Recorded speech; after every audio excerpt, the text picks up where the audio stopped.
Okay. Good.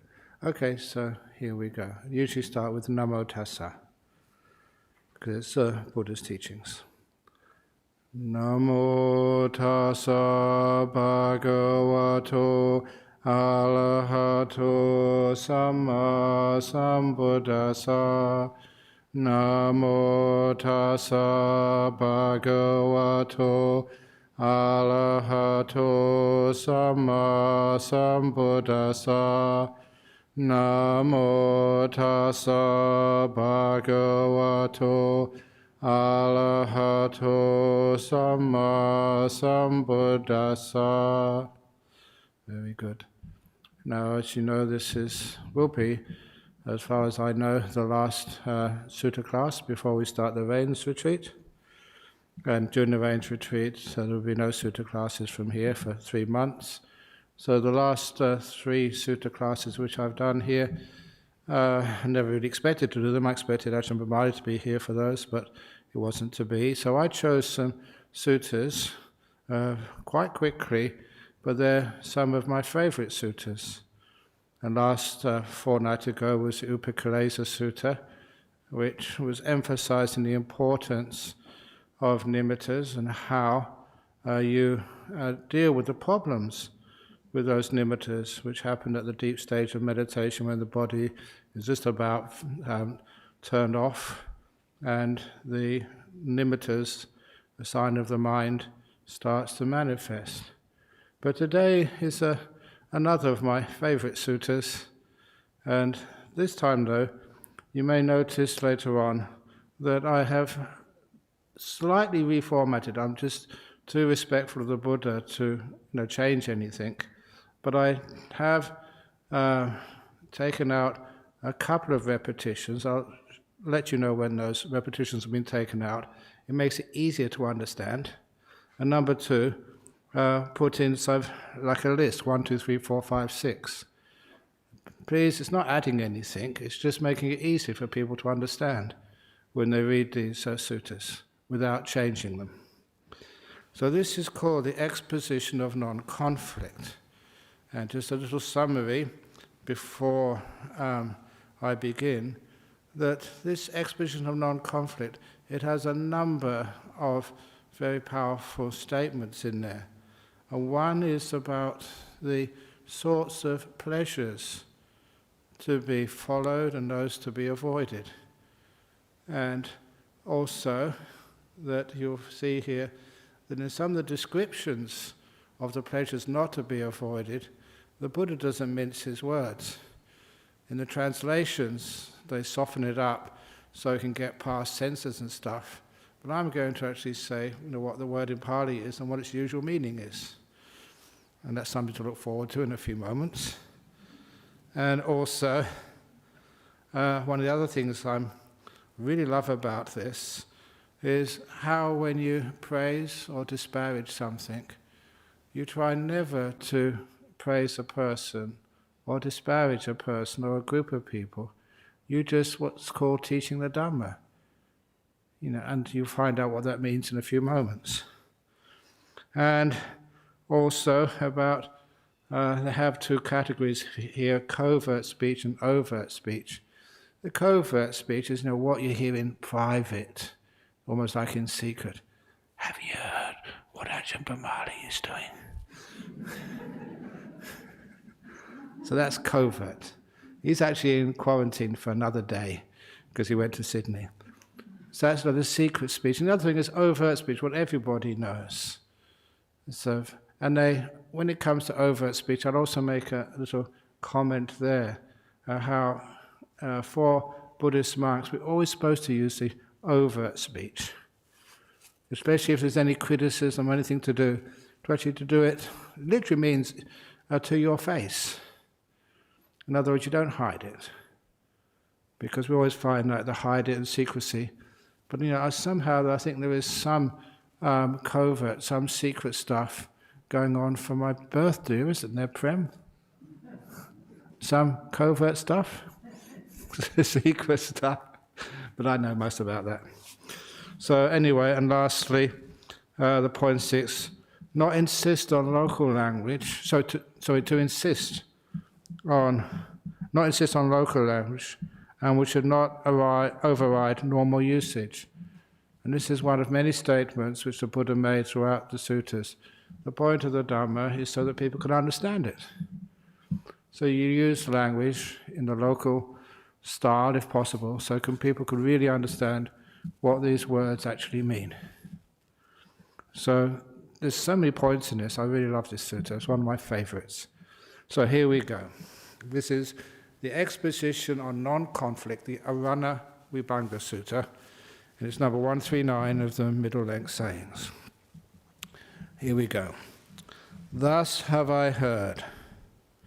On one occasion, the Buddha was living at Savatthi in Jeta's Grove, the Jetavana, Anathapindika's park.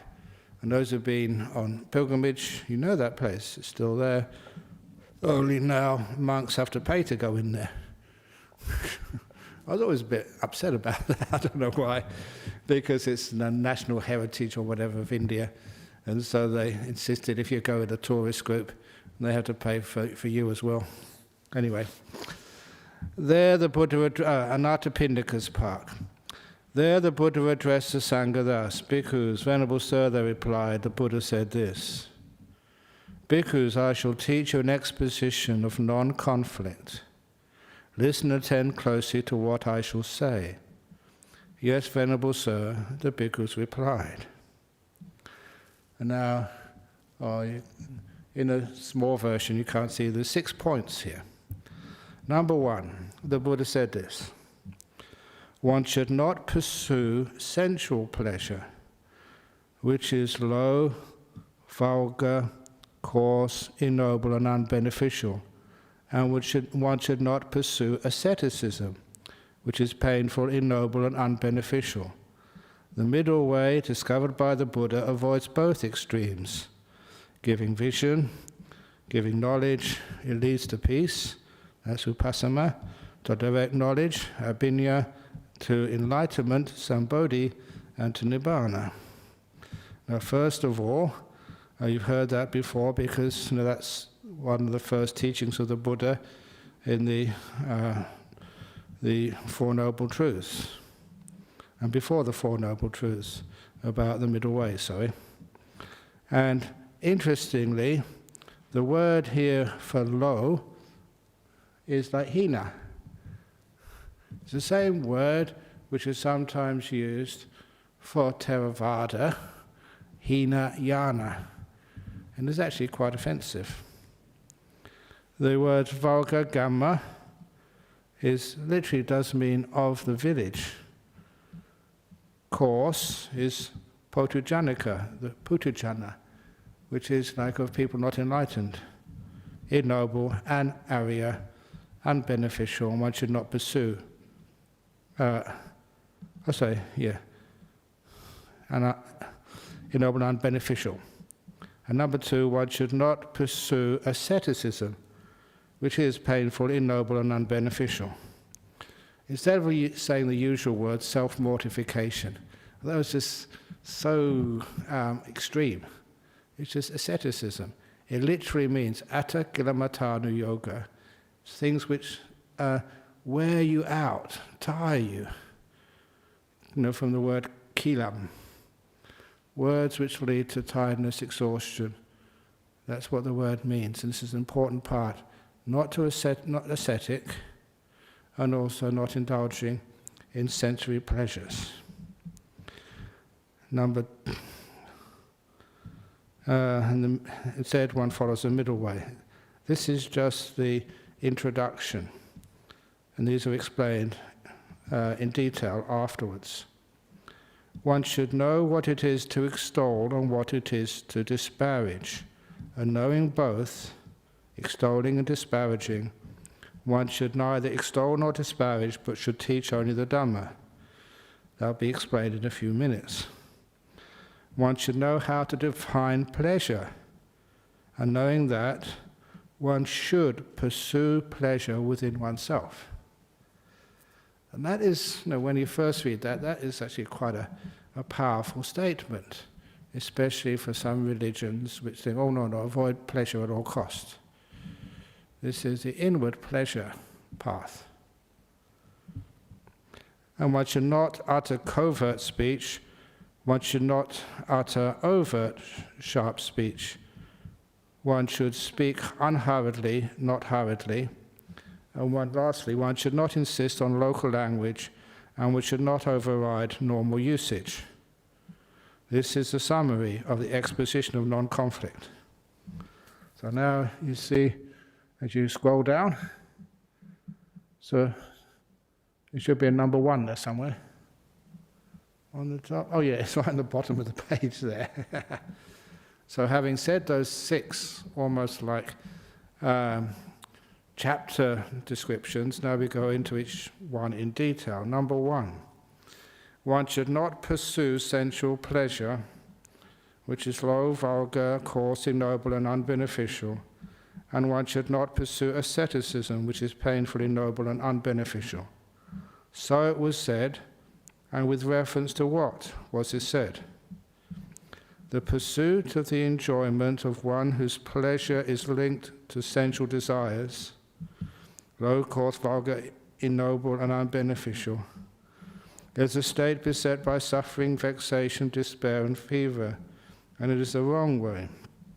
Disengagement from the pursuit of the enjoyment of one whose pleasure is linked to sensual desire is a state without suffering, vexation, despair, and fever, and it is the right way. So the pursuit of asceticism, painful, ignoble, and unbeneficial, is a state beset by suffering, vexation, despair, and fever, and it is the wrong way. Disengagement from the pursuit of asceticism, painful, ignoble, and unbeneficial, is a state without suffering, vexation, and despair, and fever. It is the right way.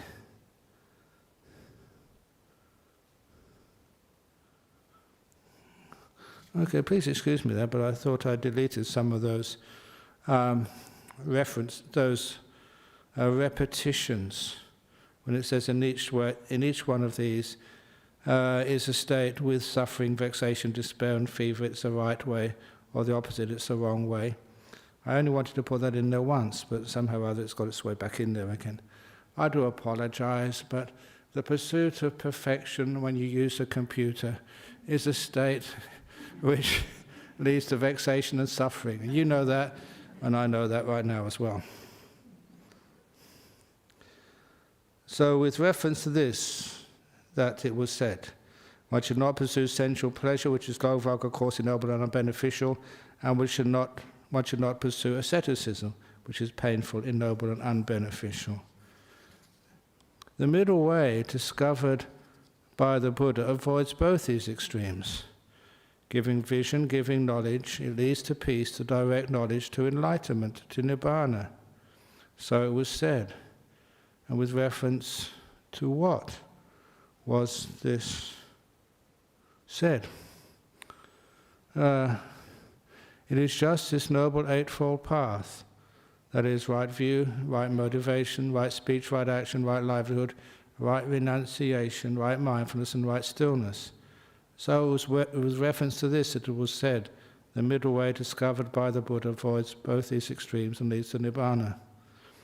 So you may recognize that when we have the description of the Eightfold Path, you see that I do love to adjust some of those old translations from Pali into English. And you see the right view. I always liked that translation.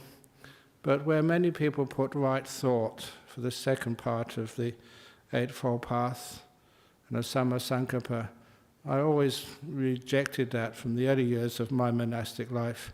It was always a deep question, thinking, is there such a thing as right thought? And especially later on in some of the deep teachings of the Buddha in the suttas, you see that thought is always conditioned, so much that often you cannot trust it. So instead of right thought, and you look deeper into that explanation by the Buddha, Samma Sankappa, and it became quite clear it's nothing to do with thought. Many times people said intentions, but even intentions, not where you're aiming for. It's where you're coming from. And that has a word in Pali called motivation. And it was, from the time I learnt Pali, in order to understand the Vinaya, the rules for the monks and for the nuns, that I made a very clear distinction there, which I thought was obvious from the suttas, of motivation, intention. Motivation is where you're coming from. Intention is where you're going to. And if there's any lawyers here, that is part of Western law as well. Where do you intend to go with this? Or why did you do it? Where's it coming from? And those two are sometimes confused, but I found that it's very important to know the difference. And here it's like where you're coming from, the motivation. And that also makes it very clear, as the Buddha said, the Samma Sankappa, the three right motivations. It's coming from letting go, renunciation, coming from loving kindness, avyapada, and coming from ahingsaka, gentleness. That was so important for me because this is Eightfold Path. This is how you're supposed to practice. So anything which was too harsh, that was part of asceticism. This is kindness, gentleness, and renunciation, letting go. Powerful. And then also the right speech, action, and livelihood. This is what you do. Before it's where you come from. And then what is usually called the right effort. And of course, you've heard me so many times, bridling against that. Something is wrong with that. Because, in deep meditation, it's effortless. And many times you've heard me teach on meditation, you just let go. You've heard so many years, people reminding me of the simile of the driverless bus, which I did.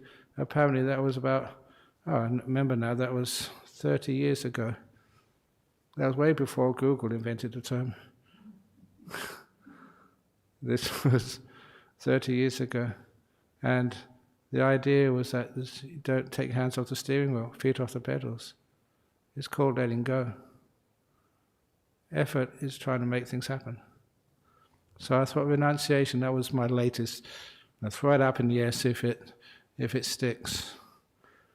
And then right mindfulness, and the last factor, which is always, I can't imagine why that lasted even so many years.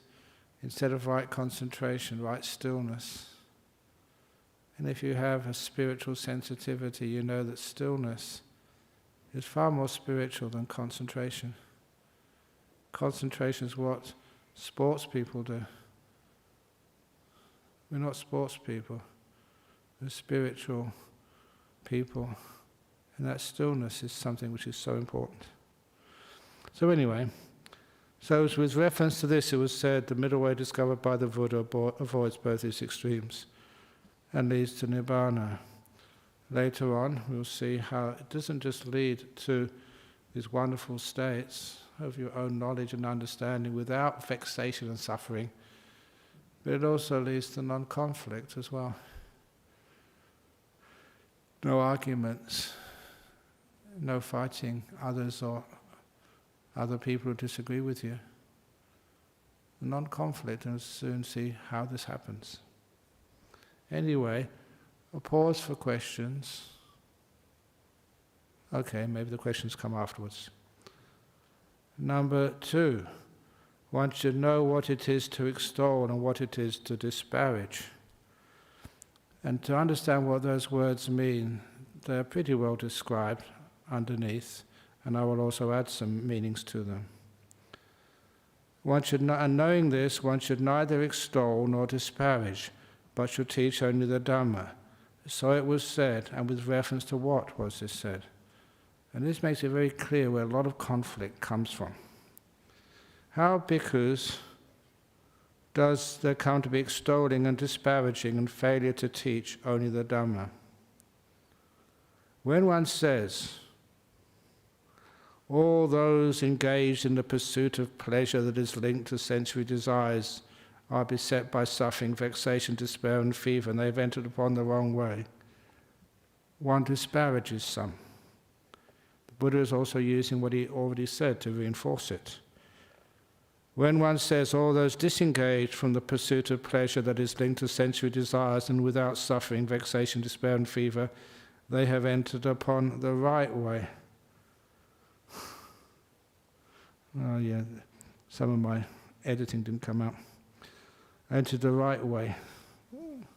One thus extols some. When one says all those engaged in the pursuit of asceticism are beset by suffering, vexation, despair, and fever, and they have entered upon the wrong way, one disparages some. When one says all those disengaged from the pursuit of asceticism have entered upon the right way, and thus extols some.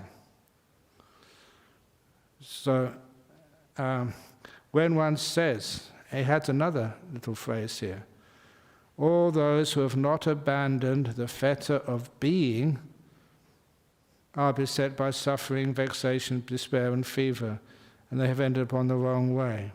One disparages some.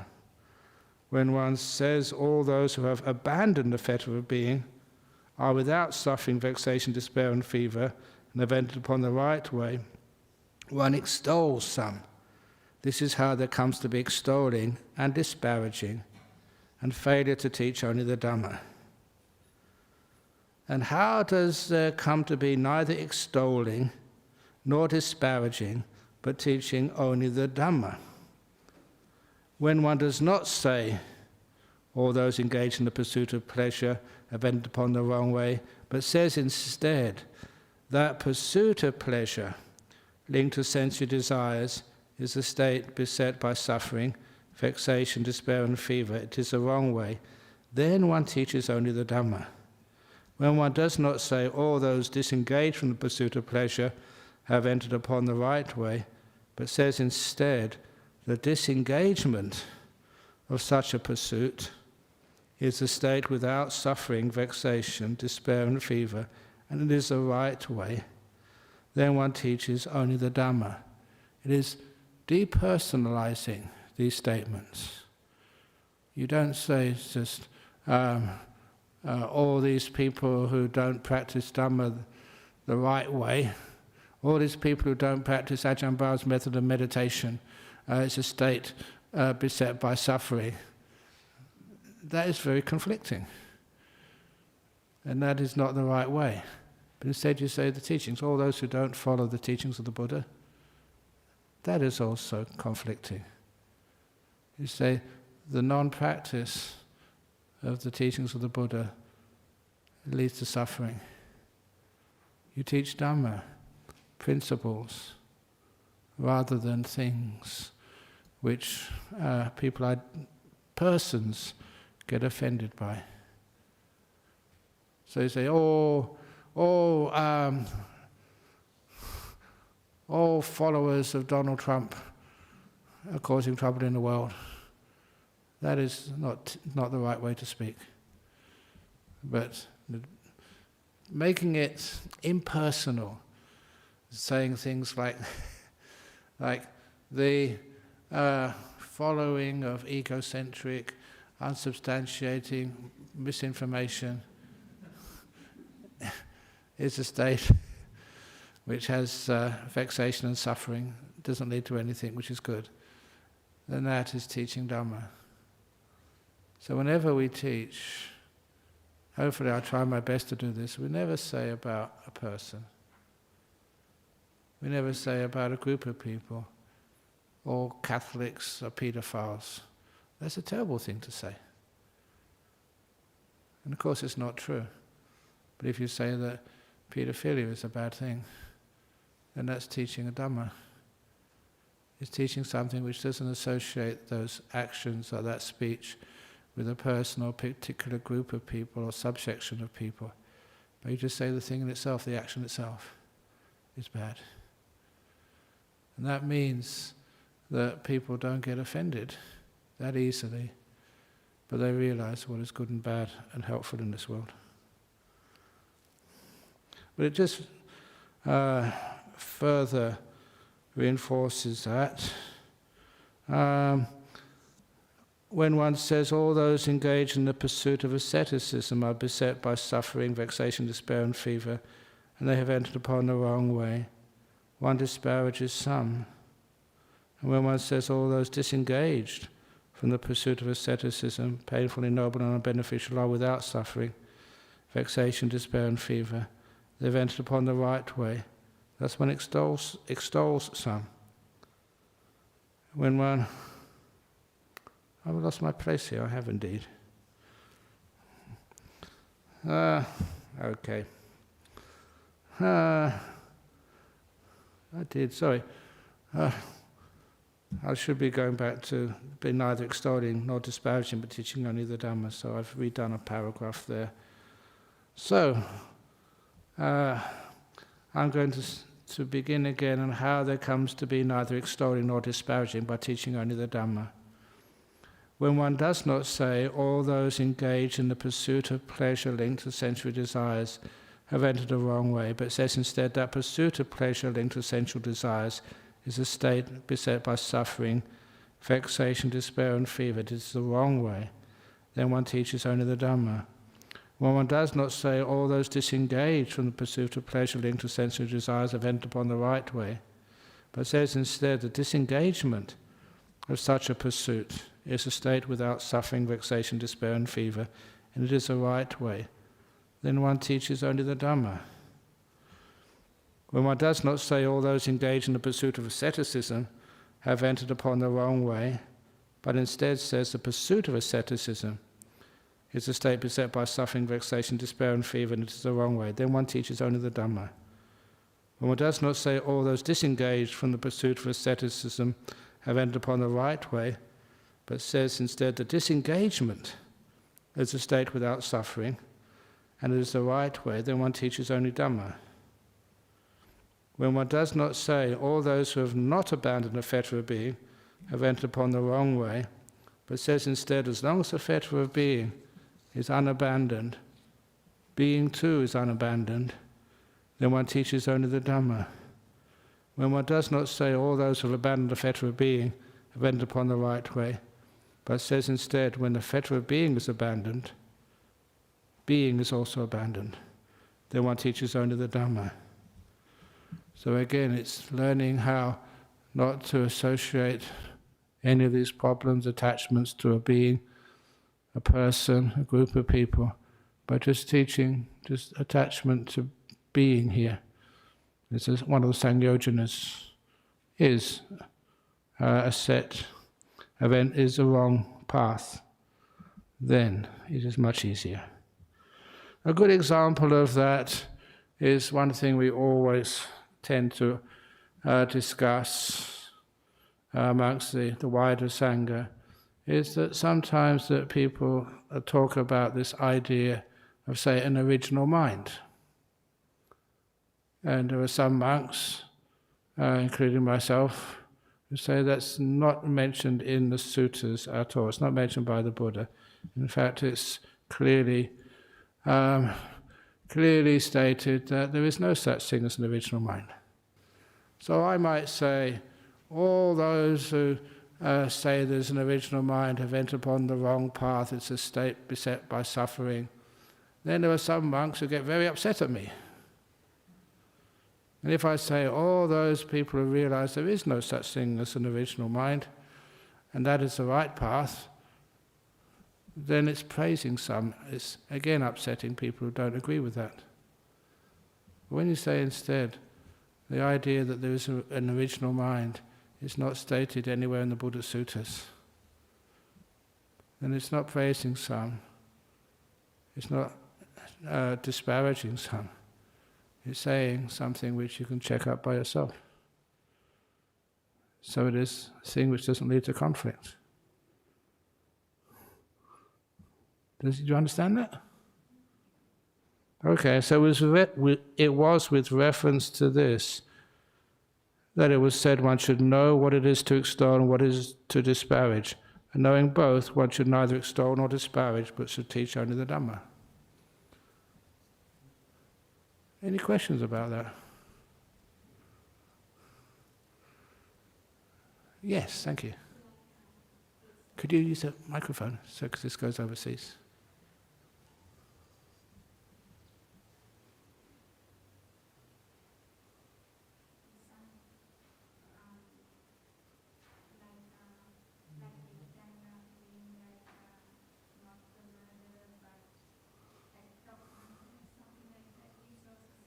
Yes, there's no such thing as a criminal. There's someone, it's a criminal act which someone has done, but they're much more than that. This also is it's about praising, disparaging people. Instead of praising, disparaging people, it's teaching the Dharma. So you say it's a wrong thing to murder. It hurts to murder. It's a state beset by suffering, vexation, fever, worry, ill will, anger. But instead of just disparaging the murderers, disparage the act, the speech.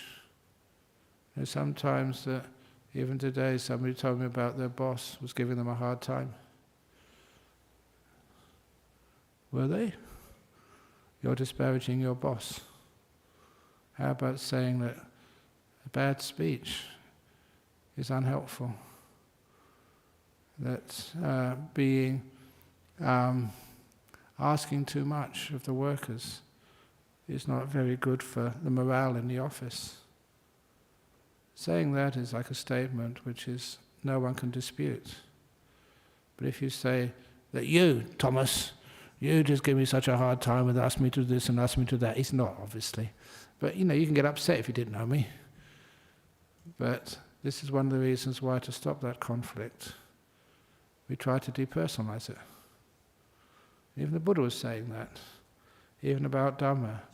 Have some wonderful arguments, wonderful discussions, but if you say all those people who just say that meditation is not necessary to become enlightened, that they are sharing wrong views. They should never do that.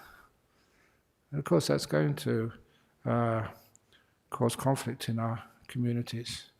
But instead you just say that meditation is necessary for enlightenment.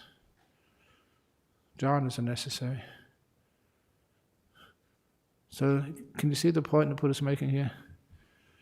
And if you're in any leadership position, in a company, in an office, in a monastery, it's important to remember that. It's so easy to upset people. Okay, now, does that answer the question, sort of? Yeah, okay, thank you. Paragraph 3. One should know how to define pleasure, and knowing that, one should pursue pleasure within oneself. So it was said. With reference to what was this said? And of course, for anyone who went to Buddhist monasteries years and years and years ago, sometimes we weren't supposed to have any happiness. If you were smiling, I remember going to have my photograph taken when I was a young monk. And because of the tradition in the lay life is smile. When you had your photograph taken, they said, no, don't smile. You're a monk, you're serious. Oh. And that was dishonest. And I will never forget this nun in Hong Kong. And after I went there the first time to teach a retreat, after the retreat was finished, before I left to come back to Australia, she told me, she said, thank you, Ajahn Brahm. For what? She said, before you came, I was not allowed to smile. Now, after you've come, I'm allowed to smile. A simple thing like that she thanked me for, because she was an elderly nun, and they thought, if you're smiling, it means you're not practicing, you're indulging in something. I said, no, this is part of becoming a good monk or a good nun. So anyway, you should pursue pleasure within oneself. So it was said, with reference to what was just said. And they said, there are these 5 senses. What 5? Forms cognizable by the eye, sounds cognizable by the ear, odors cognizable by the nose, flavors cognizable by the tongue, tangibles cognizable by the body, that are wished for, desired, agreeable, and likable, connected with sensual desire, provocative of lust. These are the five senses. You all know the five senses. Now the pleasure and joy that arise dependent on these five senses are called sensual pleasure. A filthy pleasure, a coarse pleasure, an ignoble pleasure. I say of this kind of pleasure that it should not be pursued, that it should not be developed, that it should not be cultivated, that it should be feared. And the word filthy pleasure there, that was the translation which I think in Bhikkhu Bodhi's, but the Pali word there is milha, and it is a coarse word. It literally means, the best translation, please excuse me, it means piss.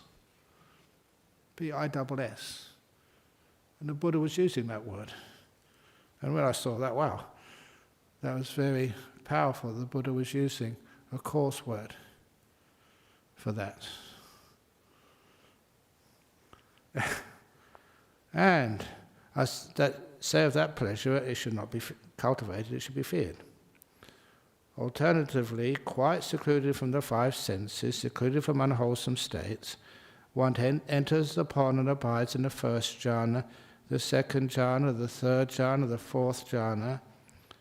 This is called the bliss of renunciation, the bliss of seclusion, the bliss of peace, upasama, the bliss of enlightenment, sambodhi. I say of this kind of pleasure that it should be pursued, that it should be developed, that it should be cultivated, and it should not be feared. And of course, when I read something like that for the first time, wow, this is the Buddha extolling the pleasure and happiness, the bliss, which come from these deep meditations. But also that the similes he said about this, the bliss of renunciation. The other pleasures are usually called the bliss of accumulation, of getting things, possessing things. This is a bliss of renouncing, giving up, letting go, and things really disappearing. The bliss of seclusion, which I love that because, I hang out with a lot of people, teach a lot. There's nothing like just being by oneself. Lockdown is my heaven. But bliss of peace, upasama, it comes up later on in another context in this sutta. And the bliss of enlightenment, sambodhi. When I read that, I thought there must be some error there, because everybody knows that jhana is not enlightenment. But the Buddha gave it the description of the bliss of enlightenment. He said it's the bliss of enlightenment, what you feel in those jhanas. It's like the taste of freedom. It's what it's like to be enlightened. It's only temporary. So if you want to know what enlightenment is, or rather what it feels like, the Buddha said, get into a first jhana, or second, third, fourth jhana, and then you know what it feels like. It's a powerful statement. And that gave me the goosebumps when I first read that. And I say of this kind of pleasure, it should be pursued. It should be developed, it should be cultivated, and it should not be feared. I know even in some traditions, people tell me that people teach you to be afraid of those deep meditations. Don't do that, don't go there. I won't tell you which traditions they are, because otherwise I'd be contradicting myself. I say teaching that jhanas is to be feared. That is not the Buddha's teachings. Now that's teaching Dharma, rather than saying this group or that group. But of course, I don't do that. That is extolling instead of just teaching Dharma. So it's with reference to this that it was said one should not know how to define pleasure, knowing that one should pursue pleasure within oneself. Questions? Yes, Bill. That is it. That's the pleasure within. So that's that sixth sense. That is mentioned elsewhere. But the five senses, or the pleasures within, that's the sixth sense pleasure. Thank you, Bill. One should not utter covert speech, and one should not utter overt, sharp speech. So it was said. And with reference to what was this said? First of all, that difference. The covert is, I said, the secret speech. And the overt speech is something which is called sammukha, which means in front of people. And it reminded me of, for the monks, if there's any accusations against a monk, you cannot discuss that privately. It has to be done in their presence. It's even a word for it, sammukha vinaya. I really like that. You can't sort of meet in secret and say, oh, that Ajahn Brahm. Oh. I mentioned his name only because I really respect him. He's a very good monk. He may be listening to this in quarantine. But anyhow, that speech, discussions have to be done with everyone present, especially those ones who you should discuss it with. And if they're not there, we cannot do anything. So, because sometimes people get the wrong opinions, the wrong ideas. Something is said, it was not said accurately or precisely. And sometimes, I've seen this, what I think, and then it goes into speech, which is pretty accurate, and somewhere along the line, between it coming out of my mouth and going into your ears and into your brains, that something goes wrong and it's misinterpreted. Has that ever happened to you? I never said that. You said something close, but not exactly that. Or you minced your words. It was misinterpreted. So because of that, it's really good to have people right in front of you. And a lot of the times you can tell by their body language whether you said the wrong thing. Which means you can say if you said the right thing. And thereby it's less opportunity for conflict. So, here, this is the explanation with reference to what was this said. Here, monks, my goodness, this is. What does your one say there? Is your the same? Because I took out a lot of these. There's no repetition. Yeah, it's still here. Okay. Here, we don't say monks. The reason I don't say just monks here, because you're not monks. These are teaching not just for monks, they're teaching for nuns as well. And one of the nuns who listens to this regularly, she said, I get a bit upset about this because you mentioned bhikkhus, and there's no mention of bhikkhunis. It's almost like we don't exist.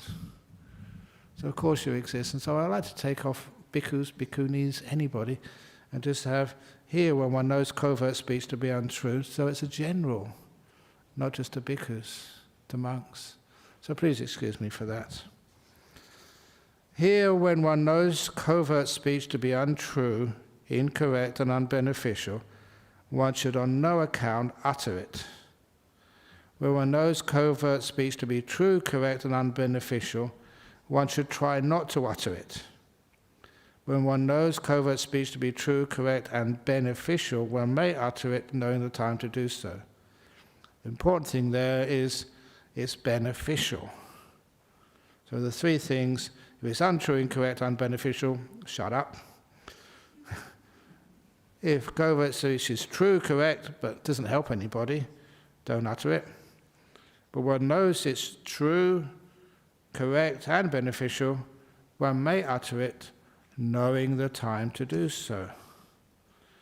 And so, if something is true, you know it's likely to upset somebody, you don't tell them it in public. Hey, you know what Venerable Vipassata did today? He's a very good monk, very good novice, sorry. But you never do it in public. It's really embarrassing and doesn't really help at all. And also you don't do it when somebody is not in the mood to hear it. They may have had a really busy day, they're so tired. You wait until they're in a good mood. That's why I often say in marriage counseling, if you need to tell your husband or your wife something, and it's really so sensitive, take her out to dinner first of all. Expensive restaurant. The last course, you can ask them anything. You get the idea. The right time. Here, because when one knows overt sharp speech to be untrue, incorrect, and unbeneficial, again, one on no account should one utter it. When one knows overt speech to be true, correct, and unbeneficial, one should try not to utter it. But when one knows overt speech to be true, correct, and beneficial, when one may utter it, knowing the time to do so. So again, even though it's correct and true, if it's of no benefit to anybody, again, be quiet. But if it is of benefit, know the right time, and then you can utter it. Remember, this is about non-conflict. So it was with reference to this that it was said, one should not utter covert speech, and one should not utter overt sharp speech. 5. Of course, this is one I should always remember, because sometimes, I don't want to keep you here too long, and I have other things to do as well, so sometimes I do speak hurriedly. Please excuse me. One should speak unhurriedly. Not, sorry, that's my nature. Not hurriedly. So it was said. And with reference to what was this said? Here, when one speaks hurriedly, one's body grows tired and one's mind becomes excited. One's voice is strained and one's throat becomes hoarse, and the speech of one who speaks hurriedly is indistinct and hard to understand. When one speaks unhurriedly, one's body does not grow tired, nor does one's mind become excited. One's voice is not strained, nor does one's throat become hoarse, and the speech of one who speaks unhurriedly is distinct and easy to understand. So with reference to this, it was said one should speak unhurriedly, not hurriedly. And of course, in disputes, people do get excited and they do speak very fast. And I'm sure you've experienced that. One of the times I experienced that was not during a dispute, but when I attended the auction for the land of Dhammaloka. And I've never been to an auction before, not an auction like that. And I remember the auctioneer started off slowly, but then his pace started to increase. He started more hurriedly. And now do I have 400,000, 425,000, 450,000, 475,000, 485,000, blah, blah, blah, blah, blah. I'm sure you've been to auctions before, but he went so fast that everyone just got excited. And I'm sure some people would bid sums which they couldn't afford, like Eddie Fernando. Our treasurer went bananas when he bid 650,000. His limit was 600,000. He bid 650. But we got it for 650, and bless him, and just he did a wonderful good act of karma. He trusted his heart, and of course that's where Dhammaloka started from. Wonderful. So it was with reference to this that it was said one should speak unhurriedly, not hurriedly. Now we have number 6, the local language not override normal usage. One should not insist on local language, and one should not override normal usage. So it was said, and with reference to what was this said? How does there come to be insistence on local language and overriding of normal usage? Here in different localities, they call the same thing a dish, a bowl, a vessel. It's one thing they call a dish. In other places they call it a bowl. In other places they call it a vessel. Other places they call it a saucer, a pan, a pot, or a basin. So whatever they call it in such and such a locality, one speaks accordingly, firmly adhering to that expression, insisting only this is correct, anything else is wrong. This is how there comes to be insistence on local language and overriding normal usage.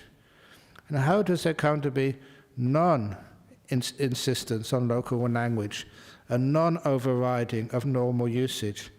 Here in different localities they call the same thing a dish or a basin, so whatever they call it in such and such a locality, without adhering to that expression, one speaks accordingly, thinking, these, it seems, are speaking with reference to this. This is how there comes to be non-insistence on local language and overriding of normal usage. In other words, one doesn't use the different expressions which people have for the same thing, or the different pronunciations. Even recently, about in a monastery, I was saying to get some of the monks to try and work a little bit more diligently, that I had, being the boss monk there, I had leverage. And other monks said, no, not leverage, leverage. What's the difference? Oh, you've got to pronounce it correctly. Yes, but where I came from, it was leverage. But then where they come from was leverage. How we get conflicts in silly places, which is not necessary. You remember that discussion we had? Yeah, crazy. I think it's leverage. No. A lever. You call it a lever. But anyway, who has leverage or leverage? I don't insist on it. So this is how we can avoid some of the conflicts in this world. Simple things. So they have a summary now. Here, going right to the very beginning, here the pursuit of the pleasure that is linked to sensual desires, low and unbeneficial, is a state beset by suffering, vexation, despair, and fever. It is the wrong way. Therefore, it is a state with conflict. Sometimes you have to look a little bit deeper there. Pursuit of pleasure linked to sensual desires is beset by suffering, vexation, despair, and fever. You don't always get fever and suffering. Sometimes you get a lot of happiness. But it doesn't last. That's where the conflict comes from. Conflict with yourself, you're hopeless, it's not working. Conflict with others who stand in the way of your sensual gratification.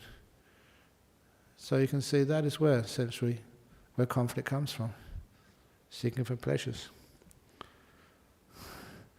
Hence, disengagement from the pursuit of the pleasure that is linked to sensual desires, low and unbeneficial, is a state without suffering, vexation, despair, and fever. It is the right way. Therefore, this is a state without conflict. If you are really giving up your sensual pleasures, because you've got a better pleasure of the mind, then of course you don't have so much conflict in the world. That's one of the reasons why people like meditating monks should have far less conflict in the world. They don't create such conflict. They're not really concerned with that part of the world. The pursuit of asceticism, painful, noble, and unbeneficial, is a state beset by suffering, vexation, despair, and fever, and it is the wrong way. Therefore, this is a state with conflict. And that it sort of explains that I know that some people would say to me that their partners go to these retreats, and afterwards they're more of a pain in the butt than they were before they went. Why? They're not pursuing sensory pleasures, but it is pursuing asceticism. I remember doing that myself. Sometimes on those early retreats, even here, you sit late at night, and I made a resolution I'll be the last person to leave the meditation hall in the evening. That's my resolution. It's stupid, it was ascetic. But then, after about an hour, I'd open my eyes, about 2 people still sitting there. gone. And I sit for another half an hour, there's another person there, still hadn't left. Smart ass. I had a lot of conflict there. It's crazy, what am I doing that for? Well, I did it for a few times until I said, that's just stupid. So that's actually the pursuit of asceticism. Who can be the most ascetic? It's not the path. It's painful, ignoble, and unbeneficial. It is a state beset by suffering, vexation, despair, and fever. It's the wrong way. Therefore, it's a state with conflict. Disengagement from the pursuit of asceticism, painful, ignoble, and unbeneficial, is a state without suffering, vexation, despair, and fever. It is the right way. Therefore, this is a state without conflict. So people, when they go on a retreat, they know just when to push a little bit, but they know when they're tired, they need to go and have a rest. You find those people are much easier to live with. When they go home, they're much more peaceful and much better partners than when they left. Is that true? I reckon it is. I wouldn't know because I don't have a partner, but I reckon it's true. Here, the middle way discovered by the Buddha avoids both these extremes. Giving vision, giving knowledge, it leads to peace, to direct knowledge, to enlightenment, to nibbana. It is a state without suffering. It is the right way. Therefore, this is a state without conflict. And of course it is, because it leads to these beautiful teachings, beautiful insights to knowledge, peace, giving vision. This is inner vision, the eye of the Dhamma, the chakku. Giving knowledge leads to peace, upasana again, to direct knowledge. This is not knowledge what you read in the books or you hear from monks like me. This is your own knowledge, what you see for yourself. And enlightenment. That's the sambodhi, to nibbana. A state without suffering is the right way. Therefore, it's a state without conflict. What about conflict with other religions and paths? There's this beautiful teaching in the Mahaparinibbana Sutta, and somebody asked the Buddha, one of the last teachings of the Buddha, can people in other paths and religions become enlightened, or only Buddhists? Really nice question. And the Buddha said, a beautiful answer, anywhere where there's the practice of the Eightfold Path, you'll find enlightened beings. It's not the name you call it. It's not when you think you're a Buddhist, Theravada Buddhist, Mahayana Buddhists, Ahayana Buddhists, or whatever. It's what you're doing, how you're practicing. And that's a beautiful answer. Gets to the heart of it. And it's not sort of creating conflict. The extolling and disparaging and failure to teach only the Dhamma is a state beset by suffering. It is the wrong way. Therefore, this is a state with conflict. I did mention quite at length about how it upsets people. When people tell you, well, you're too lazy, to work in my office. How does that feel? It feels awful because you quit and you're sort of saying, that's not me. You don't say that as a boss, you say that laziness, is not really helpful for anybody. Or things like that. You don't add the person to it, otherwise the person takes that as an insult. And here, extolling and disparaging and fair teaching only the Dhamma is a state beset by suffering. It's the wrong way, a state with conflict. Not extolling, not disparaging, teaching only the Dhamma is a state without suffering. It is the right way, therefore it is a state without conflict. A good example of that, when the Buddha was tested, is this only Buddhists can become enlightened? That is, if he said yes or no, that would be disparaging or extolling. He said, no, practicing the Eightfold Path. So practicing the Eightfold Path will lead to nibbana, will lead to enlightenment. That doesn't praise some and disparage others, because anyone can practice the Eightfold Path. Of course, you need right view in there, which means you're a Buddhist. But nevertheless, the way it was stated was something which was not extolling some and disparaging others. Here, sensual pleasure, a filthy pleasure, you know what that word is, I won't repeat it again. A coarse pleasure, an ignoble pleasure, is a state beset by suffering. It is the wrong way, therefore this is a state with conflict.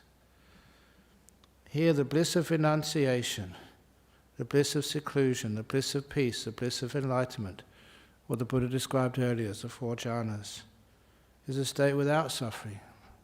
It is the right way for a state without conflict. And the other thing there is anybody who has gone into a deep meditation, you just can't have conflict. It just is not, the means for that is just not there. That's why that sometimes when somebody comes up to, I'm telling all my tricks again. It's not my tricks, it's everybody's tricks. When somebody has a deep meditation, and I want to find out if it really is a deep meditation, and I tell people, what can I say? People who are lawyers cannot attain jhanas. They can't. They haven't got enough good karma to do that. I try and say something just to upset them on purpose. I never say that to like a couple, somebody who came after the meditation yesterday. That was they were Thai kickboxers. I'm always very polite to them.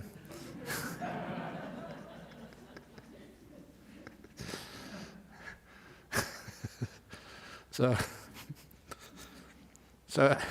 but you do that, but it's just to see if people get upset. And if they get upset, that's a much quicker way of saying, well, that couldn't have been a jhana you just had. You just can't get upset after a jhana. Yeah, okay, that's your view, that's fine by me. But if they say that, I said, oh, I'm sorry, but I think that really was a jhana. Yeah, I was only testing you. Because those blisses, you can't have conflict after those until that the afterglow of those deep meditations disappears. Covert speech that is untrue, incorrect, and unbeneficial is a state beset by suffering, therefore is a state with conflict. Covert speech that is true, correct, and unbeneficial is a state beset by suffering, therefore is a state with conflict. Covert speech that is true, correct, and unbeneficial is a state without conflict. The same with overt speech, untrue, incorrect, and unbeneficial is a state by suffering. Overt speech that is true, correct, and unbeneficial is a state beset by suffering. It's called a state with conflict.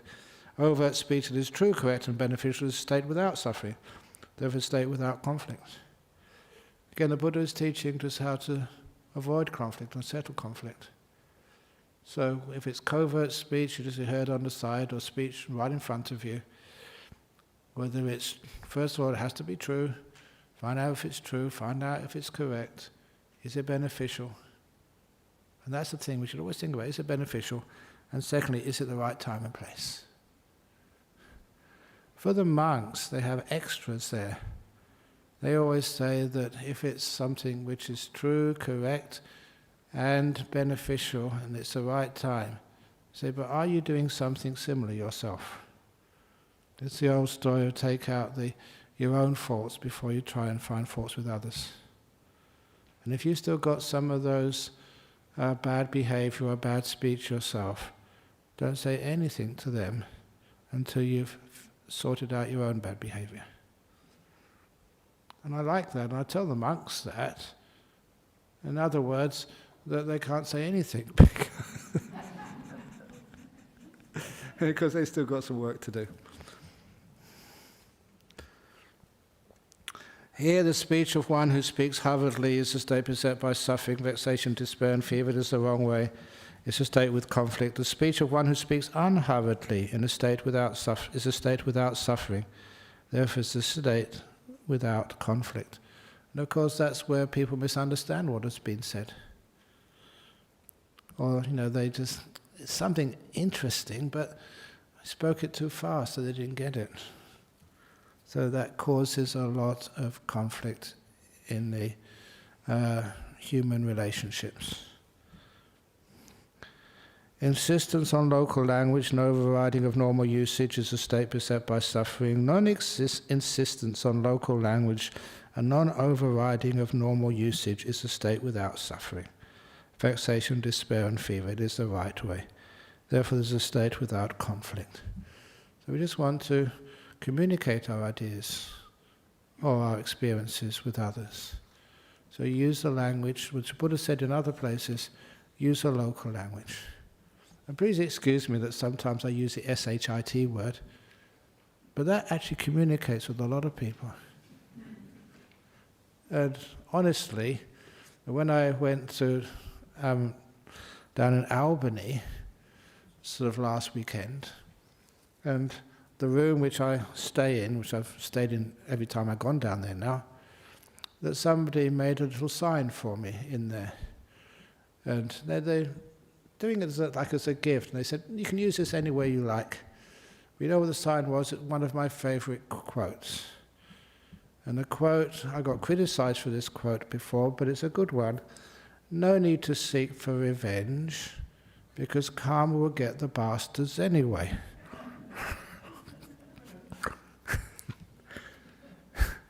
Now some people get upset about that, but it's a very powerful. And the person who did it said this really helped him in his life. So he wanted to actually paint it on a little sign for me. He left in that room in Albany. So if any of you ever go to visit Venerable Buddha in Albany, you can see that sign in there. So this is Australia. You should not insist on local usage, or you should speak just what local people speak. It's true, isn't it? People remember that saying. Okay, therefore, monks, nuns, laymen, laywomen, everybody, you should train yourself thus. We shall know the state with conflict, and we shall know the state without conflict. And knowing these, we shall enter upon the way without conflict. Now we have a line which is really weird. Now, bhikkhus, Subhuti is a clansman who has entered upon the way without conflict. No mention of him before. And no really need to mention. No need to extol. So sometimes I think that because it's right at the end of the sutta, sometimes that does give me a bit of doubt there. Was that added? But it doesn't really matter, added or not added, it has no meaning with the sutta. Anyway, that is what the Blessed One said. The monks were satisfied and delighted in the Blessed One's words. So that's the Aranavibhanga Sutta. And please, at the beginning I was a bit confused because I spent so much time on that computer editing it, and I don't know why it didn't come out. The save button wasn't working or something, I don't know. Anyway, so hopefully every time I try to do a sutta, I try and make it easy for you to understand without distorting the meaning, to take away a lot of the repetition, which makes it harder to really get, but hopefully you manage to understand most of that. So, sadhu. Do sadhu. So now some of the questions, if you have some questions. Questions from the floor, first of all. Those people are here because you made the effort to come here. Yes. Oh yeah, and thank you for going to the microphone. That's very helpful. Thanks. On that non-insistence on local language, the saying is not to insist on the local language. Not to insist on it, not to not insist on it. And would it be okay to say then that is what is meant there is use the local language, but for pivotal terms like what you have been doing, Yes. use that. For samadhi, use the word samadhi and explain as you have been explaining. Sometimes you can do that, yes, use Is that what it samadhi, yes. But it's also noticing that in any place, even in that time in India, that people would travel. And so there'd be many, many different terms, even in that Ganges Valley. And so there may be visitors. And if you insist on the local language, you have to speak like this, then some visitors do not understand what you're saying. So, you see what people understand, and then that's what you use. So that, Just being practical, because otherwise, as I said, leverage or leverage, these are small terms, and we understand what it means, and that's the most important. I think what was referred there is not that type of differences. I Yeah. think it's the more pivotal, more what is really the Dhamma part that is explained but use the same term. Is that Indeed. And there's also another part to that, as you may have heard, that the Sanskrit was almost like a holy language, and the old form of Sanskrit was much, in a sense, more logical. Pali was like a developed form of Sanskrit, and so it had a lot of abbreviations.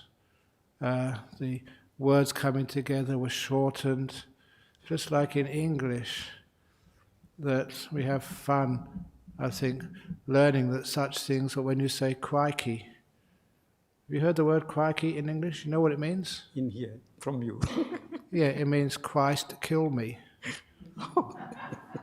It was a shortened form of that. That's true, look it up. Blimey. Have you heard the word blimey? It means blind me. So many of these words, they've been in places like UK for centuries, and the tendency is always to shorten those words, to make them easier to say. And now they have their own meaning, and when we see where they come from, it gets quite amusing. That's what it meant a long time ago, but now it means something quite differently. And I think I just remembered that you said when that word fever came, you said it's not really fever. I think it's the parilaho is the Pali Yes, word. that's right, yes, yeah. And Yes, I I could. think it's the blood pressure going up. I Yeah. think more appropriately, I think that is what it is. Isn't Indeed. it? Well, you even see, sometimes that people say, I got really hot. Hot. And the Blood temperature pressure is the going same, but it's just the emotions get very hot. Emotions. Yeah. Yes. Ajahn Brahm, can I ask you a question when you talk about it has to be true, beneficial, and at the right place and time? Yes. I find it really hard to understand the concept of truth and practical examples. If you're a judge, or you're a medical expert, or you're the boss of the company, and you're required to come up with a decision, whether it's true to the person receiving it, or true in the concept of being true or not is from different person's perspective. Indeed. Which is one of the reasons why they will never find absolute truth in that type of situation. One tries to get it as accurate and truthful as possible. And I do remember reading an article about the boss of Air New Zealand, who would deliberately sort of go to work as a baggage handler, as a check-in counter, or as one of the attendants on the flight. I don't think he ever worked as a pilot, that would be dangerous. But he wanted to find out what was really going on. And you know what happens when you're a leader, especially like a prime minister or a big leader of a corporation, you only hear just what people feel you want to hear. With your inner circle, they protect you from seeing anything else in the world. So now how could like a Donald Trump really know what was going on? You could only hear what he was told by his advisors. And sometimes that is far from the truth. People get manipulated. That's why I was very inspired by someone like a Donald Trump, a boss of Air New Zealand. He couldn't trust what he was told. So he actually went to work with the baggage handlers. He went to work with the people cooking the meals for Air New Zealand in order to find out what was really happening. I thought that was a brilliant way of coming to find the truth. So the concept of being true doesn't mean that it has to satisfy every single party involved. No. So you know what's going on, and then you find out what's beneficial for everybody. And in turn, there was someone should be sacrificed who may not like what you say. Yeah, indeed. But that's fine. You've got to find out how they like what you say. That's why I told someone just earlier about the sandwich method. The sandwich method is something I heard because, okay, I'm a senior monk, but when I went to conferences, I like sitting in the back and listening to other people speak. So I'm not just listening to me. And that was when this HR manager who was working for David Miliband when he was just a junior minister. And then she said the sandwich method, when you have to tell somebody off, they're not doing their job, the sandwich method is you praise them first of all. They're just really misbehaving. You praise them first of all. Because what happens is then their ears open. And just they start to listen. That's the bread, the top slice. And then you put in the filling. Bah! You're late, you're just not being efficient, blah, blah, blah. And then once you've told them off, but you're a really, really valued member of our company, a wonderful monk, we really don't want to lose you because you have always wonderful assets and good characters and stuff. And that's the lower part of the sandwich. You start off praising, then you hit them metaphorically, and then you praise them afterwards. It works. Thank you. Okay, another question from over there, and then we'll do it. Yes, please, come up. And thank you for locals, one's actually here asking the questions, because so often it's just people from overseas. I don't disparage people from overseas, but locals sometimes don't get a chance. Yes. Hi, Ajahn Brahm. So maybe I want to add a comment on that last question before adding my own question. Yeah. I think the Buddha in his Supreme Wisdom did account for that variable truth, because he said if it's true, correct, but not beneficial, you should not say it anyways. Yes, yeah. But it's just knowing if it's really true or not. Sometimes you get the wrong information.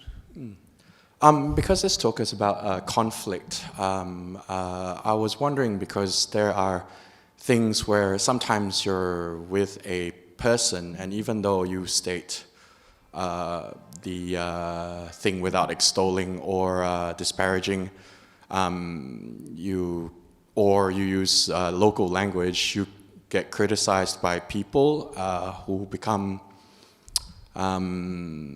quite incensed, and then they may disparage you with things which are incorrect. Yeah. How do you deal with that? I mean, I guess if it's you're away by yourself and it's not in your face, it's different. But if it's in your face and you're right there, yeah, and what they're saying is clearly incorrect, how would you deal with that? Yeah, so great example of that. I think some of you may have witnessed that when we first came to this place many years ago, and this hall didn't exist at the time. This was a car park, and we just had the main hall there. We managed to have our opening ceremony when we invited the governor, Sir Gordon Reed, and his wife. We were so pleased that he accepted our invitation. We were very small at that time. Remember that, Lynn? Yeah, it was beautiful. But anyway, that Ajahn Chakra gave me the instructions to actually organize the tents, the marquees and the chairs. And I did all of that. He said, this is a big event for us, so don't worry about the costs. So I called up a hire firm, I think in Netherlands, next to Peppermint Grove, which hired all these things out for these millionaires down there. And I asked them, look, we need the best. We've got the governor of Western Australia coming on Sunday. And then, when the truck arrived on a Friday afternoon, I was busy helping someone else, so they unloaded and put up the tent. And I couldn't believe just how filthy that tent was. It was covered with red dust. That's not really a problem, because you could get the hoses out and clean it. The same with the chairs, all dirty. We could clean them as well. Well, we had about 10 chairs for VIPs. And it was honest. I can't imagine how this happened. But those 10 chairs had legs different lengths. Not one of them was stable. They wobbled. They were inviting the governor on a couple of days. So I immediately got onto the phone, managed to catch that hire firm just as they were closing. And the only person left in the office was the manager. She was a woman. And I explained it to her, look, we've got the governor coming tomorrow. Can we have some other chairs? And she said, oh, there must have been a big mistake. I'll get it fixed for you. She put the phone down. I felt happy that more chairs were going to come. And it did come in about half an hour, 45 minutes. And the truck, came round the corner into Nansen Way. I was waiting for it this time because I wanted to make sure it was correct. And as soon as it turned the corner, maybe about 10 meters past the corner, one of the men jumped out of the cab. And it was still traveling fast. I was surprised he didn't injure himself. And he came running up the road and screaming, "Where's the bloke in charge? I want to see the bloke in charge." Because what had happened, they'd all gone to the pub to start their weekend off. And the manager had come in, the boys, the Buddhists want some new chairs. And they were not happy with us at all. And of course, I was the bloke in charge. So I always remember this. What a great memories of my life here. I went up and said to him, I said it quietly, I am the man in charge here. And he put his fist right in front of my nose, like this. And his eyes were wide. And his breath, you could smell the alcohol in his breath. There's the most alcohol I'd breathed in ever since becoming a monk. And I could see at the corner of my eye, all of the supporters. There's a lot of people here because they're getting ready for the event. Not one of them came to help. I go, ooh, what's happening? I was about to have my lights punched out, local language. But I just gave loving kindness and peace. I was not just upset or afraid or anything. And it was a beautiful example of what can happen when conflict could have very easily led to hospital or a court case calling the police. Had his hand right in front of me, just staring me down. And I just was very peaceful and waited. The next thing which happened, he couldn't do anything. The one thing I noticed with conflict, there's a certain procedures you have to follow, unwritten laws, and I wasn't following those laws. And eventually one of his friends, the truck had parked, he came over, we were staring at one another, and then he put his hand on this man's shoulder and said, come on, let's unload the chairs. Yeah, I'll help you. And so we unloaded those chairs together. Don't be afraid when there's conflict. Give lots of peace and loving kindness. And then you find no one can assault you. In the sense of if they're incorrect, how much should you try to correct them? Do not correct them yet. Okay. Because remember that other story? Quack, quack. I do. Yeah. Is there a chicken or a duck? Most things are small things. You can correct that later on if you are correct. Thank you, Ajahn. Okay. Any other from the floor here? I'll do some of the questions from overseas. There's only four questions here, so hopefully it won't take too long. I was just thinking about how I should introduce Dharma to people of other teachings without offending them. It's just little things like one of the early meditators, she was introducing meditation, it's about 30 years ago now, 35 years ago, to year sixes in Rollystone Primary School. And she was a wonderful person. She used to go to the Armadale meditation group. And I might get the timing wrong, but she did not call it meditation. She called it quiet time. And for the year sixes, introduced it at the beginning, just 5 minutes, and built it up to about 15 minutes by the end of the year. The kids loved it. This was in a way before mindfulness was encouraged in schools. And that few of the parents, they were devout Christians. There was a very strong Christian area in Rollystone. And so they complained to the principal. And so the principal defended her meditation to the hilt. She said, look, I've seen it myself. There's far less conflict in that class, in that year, than I've ever seen. And they gave examples. Those are boys and girls, year sixes, they're starting to get into puberty. And so there's a lot of stuff going on in their bloodstream. And so that sometimes there was an argument, somebody said something about somebody else and there's about to be a big argument. And then she said, one boy or one girl will put their hand up, Miss, can we have quiet time now? And they just, okay, everybody quiet time. They just sit down there peacefully for 5 or 10 minutes and that solved the problem. He said, I've never seen this before, but I really encourage this.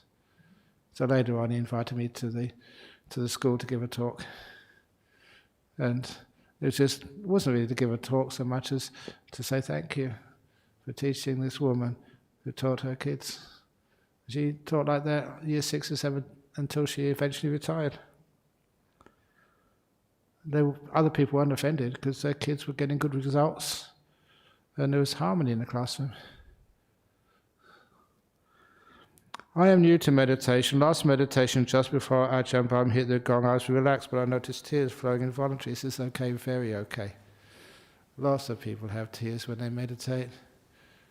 Sometimes it could be that your bottom is hurting very much. That's very unlikely. You're relaxed. It's usually tears of joy, tears of freedom. That's, if any of you ever look at the suttas, you'll find that's a form of what they call piti. It's P-I-T-I. It's a form of expression of joy and happiness. You're literally crying for joy. You're as was relaxed, notice tears flowing from you. Great, let them come. And I can't resist the story of this gentleman who on a retreat, 9-day retreat at Jhana Grove, after 3 or 4 days, in his interview he said, something's going wrong, I'm just crying involuntarily. And my answer to him was, when was the last time you cried? And he was silent. And then he spoke and said, I was about 12 or 13, I think. And my father told me Australian men don't cry. He hadn't cried since. And I said, yes, they do. He said, you've got a lot of crying to catch up on. And he cried for the next 4 or 5 days. Lots of times in the Dharma hall. He was a very popular young man afterwards.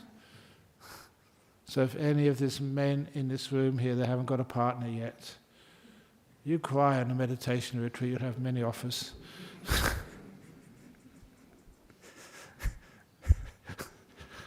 That's true. But anyway, there's nothing wrong with crying like that. If there's a reason for it, you're depressed, or you're very, someone's really offended you or something, they're disappointed, then that's something different. But the joy, or just the crying, the tears, when you can, why not? From the UK. Here in the monastery, samadhi is not taught. Whoa. Instead, they emphasize sati awareness as a way to the deathless. Sometimes it's even equated to the deathless. It's in order to become enlightened, you do need to follow the Eightfold Path. It's not just mindfulness, it's also samadhi, the stillness. And the Buddha never taught a sevenfold path, an eightfold path. And even if you practice all the other factors properly, stillness happens, samadhi happens. You sit down there, and the mind becomes very still, beautiful lights come in the mind, a lot of joy, and you're very, very detached from the world. So, samadhi was taught by the Buddha. Why is it not taught in those monasteries? Sila, Samadhi, Panya, the threefold path. From Canada, do all types of sensory pleasures hinder progress towards inner pleasure? It's the pursuit of those inner pleasures. Sorry, got that wrong. It's the pursuit of sensory pleasure hinders your pursuit of that inner pleasure. You've only got a certain amount of time. So a lot of times if we're pursuing the sensory pleasures, what's on the movies tonight? You know, what food can you get tonight? Now you get Uber Eats, apparently. I found this out yesterday. And you can order whatever you want. Uber Eats will deliver to your door. I think fortunately Bodhinyana Monastery is too distant from anywhere, so they won't come there, thank goodness. But it's not the pursuit of sensory pleasure. The body has some sensory pleasure. It's natural to have sensory pleasure. It's natural to have sensory pain as well. But the inner happiness is far more reliable, far more peaceful, far more deeper, lasts much longer, has greater benefits. So that's why all types of sensory pleasure hinder progress towards inner peace. It's the pursuit of that. You know, really wanting it, demanding it, and finding out how you can increase those pleasures. Because that is asking from the world something it can't give you. Okay, that's 4:30 now. So that should be the end of the end of the session here. But is there any other questions which you have before going? Gone, okay. So we finish off now, and then we bow 3 times to the Buddha, because this is, suttas, and I really respect those. So bow 3 times, and we do the Arahang Samma Sambuddho chant. Then afterwards, if you have a question, please come up to ask it.